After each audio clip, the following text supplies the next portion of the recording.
नमस्कार मित्रों, अतुल आश्रम में आपका स्वागत है। मैथमेटिक्स जब मैं पढ़ता हूँ और हनुमान चालीसा या सुंदरकांड पढ़ता हूँ तो मुझे कभी कभी समानता सी दिखती है। उसी में एक चीज की मैं आपसे चर्चा करूंगा। F x is equal to 2x एक फंक्शन है। x आप डालते हैं 1 तो function y is equal to 2x, तो वो बन जाता है y होता है 2। x डालते हैं 2 तो y हो जाता है 4। जो भी आप ट्रीट करते हैं x वो बन जाता है 2x। इस फंक्शन का F x equal to 2x का यही काम है कि इनपुट को वो डबल कर देता है। हनुमान जी ने भी ऐसे ही डील किया था सुरसा के साथ। ये ग्राफ है, लेकिन उसके पहले हम लोग ये पंक्ति देखें। योजन भरते ही बदन पसारा, कपितन किन्ह दुगुन विस्तारा। 16 योजन मुख तेहि ठयऊ, तुरत पवन सुत 32 भयऊ।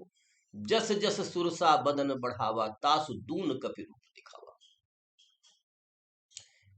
सुरसा ने 1 योजन का मुख फैलाया तो हनुमान जी दुगने हो गए, 2 योजन के हो गए।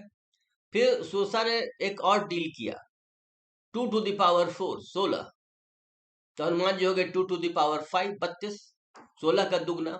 मतलब उन्होंने ये ट्रीटमेंट रखा कि तुम जितना इनपुट दोगे मैं उसका दुगना आउटपुट दे दूंगा।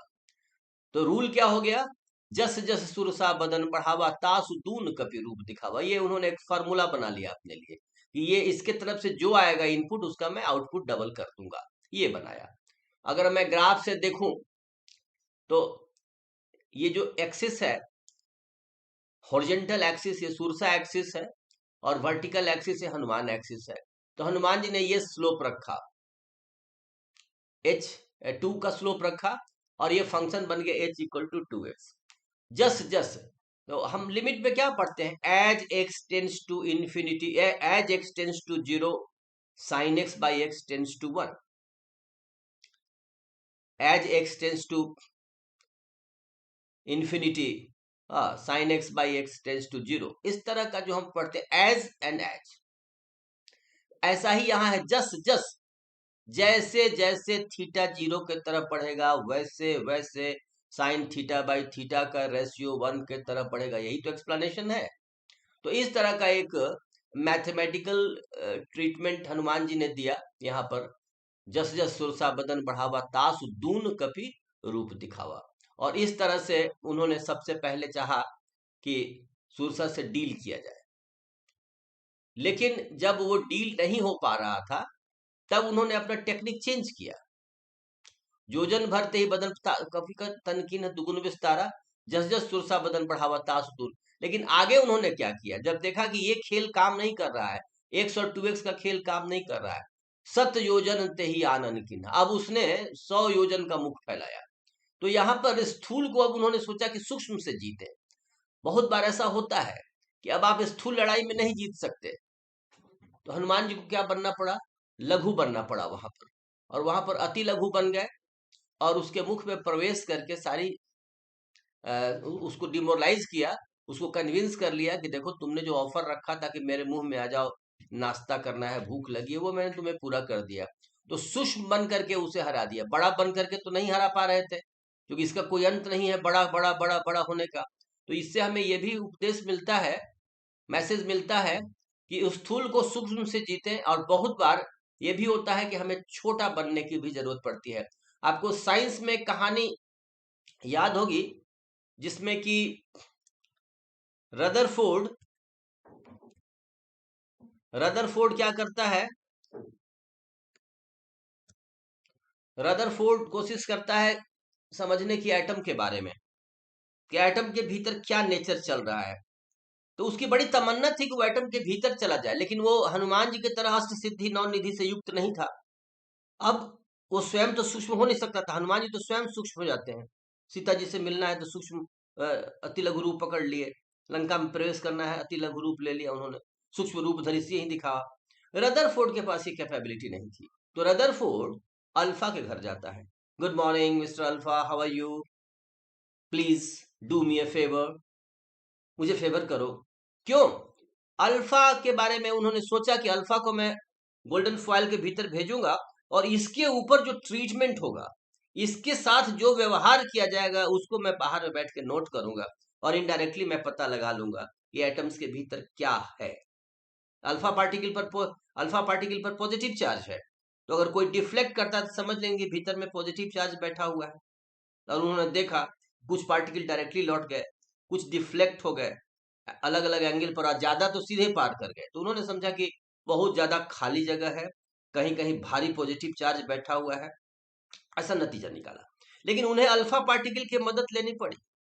हनुमान जी क्या करते हैं, स्वयं अल्फा पार्टिकल जैसे सूक्ष्म बन जाते हैं, इंटर करते हैं, काम पूरा करते हैं, नॉलेज लेते हैं और लौट करके आ जाते हैं।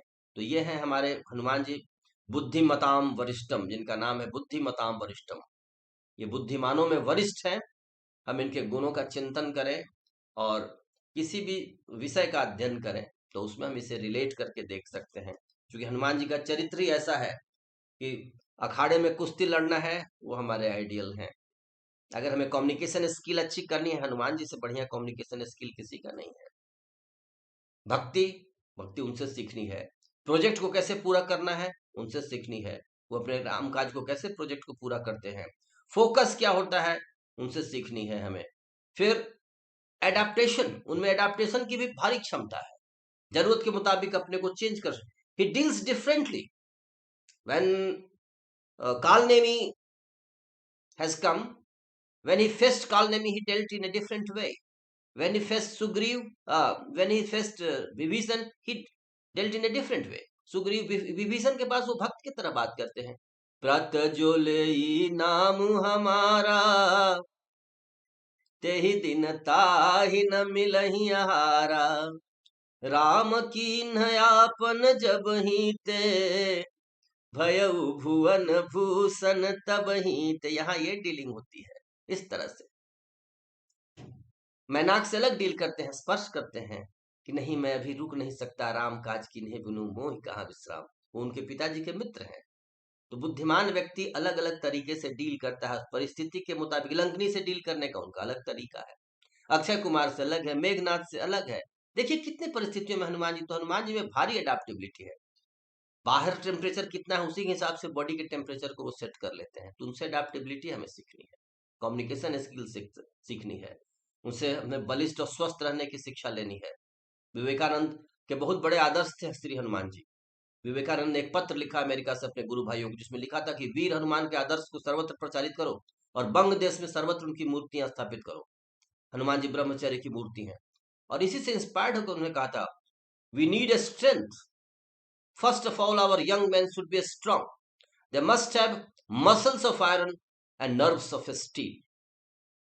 फौलाद के स्नायु और लोहे की मांसपेशियां चाहिए हमारे युवकों में।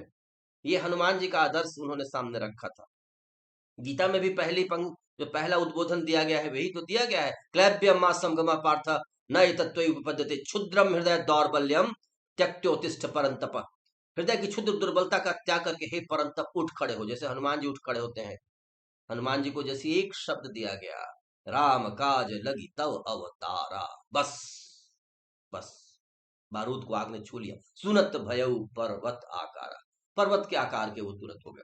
तो इस तरीके से हनुमान जी के सद्गुणों को हम अगर अपने में लाएं, विचार करें, तो हमारे लिए सीखने के लिए बहुत कुछ है और हमें हमारे प्राचीन आइडियल है।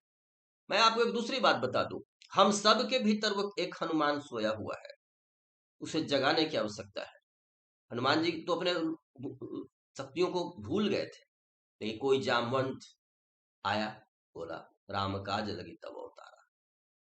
इसी तरह हम सबों के भीतर वो अपार क्षमता, अपार शक्ति छिपी हुई है। खास करके हमारे युवा, हमारे छात्र, हमारे जो स्टूडेंट, हमारे जो वर्क फोर्स में जो लोग हैं, हमारे जो प्रोजेक्ट मैनेजर हैं, जो वर्कर्स हमारे जो काम कर रहे हैं कंपनियों में, उन्हें ये इस बात को समझना चाहिए कि उनके भीतर एक बहुत बड़ी पोटेंशियलिटी है, उसको रियलाइज करना है। और रियलाइज करने के लिए जामवंत का रोल कोई भी खेल सकता है, कोई भी प्ले कर सकता है। वो पुस्तक हो सकता है, बॉस हो सकता है, टीचर हो सकता है। तो बहुत से हनुमानों की आवश्यकता है, और बहुत से जामवंतों की आवश्यकता है, जिससे कि हम जितने भी वेलफेयर के प्रोजेक्ट देश में हैं, जितने भी प्रगति के कार्य हैं, मानव कल्याण के जितने भी कार्य हैं, उसे हम पूरा कर सकें। तो हनुमान जी से एडाप्टेबिलिटी सीखें, हम विनम्रता सीखें, हम ये सीखें कि कैसे हमें अपने भीतर के सोए हुए शक्तियों को जगाना है और कैसे अपने काम पर फोकस बना करके रखना है। इन्हीं शब्दों के साथ मैं वाणी को विराम देता हूं। जय श्री राम, जय भारत, जय जगत।